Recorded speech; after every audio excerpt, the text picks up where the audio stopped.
Tired of lagging, performance drops, or just wanting to switch games quickly on your PS5?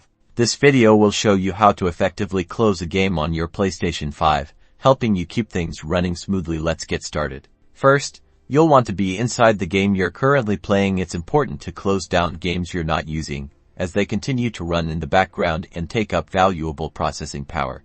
Next, and this is the most common method, locate the PlayStation controller and find the Options button. It's typically to the right of the touchpad. Push the Options button.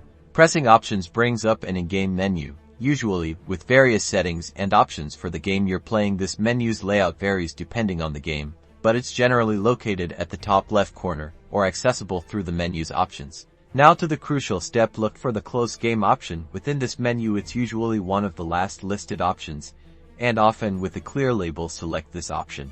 A notification will pop up and tell you that the game has been closed. Once you see this, the game is officially shut down, freeing up your PS5's resources. Now you can open another game, or turn off the console. To double-check that a game is closed, return to the PlayStation home screen. If the game is still open, you'll see its icon at the top. If closed, it will not be there. Closing games ensures optimal performance, reduces lag, and can even resolve certain in-game issues. Now you're equipped to manage your games efficiently and enjoy a smoother gaming experience. Don't forget to like and subscribe for more helpful PS5 tips and tricks.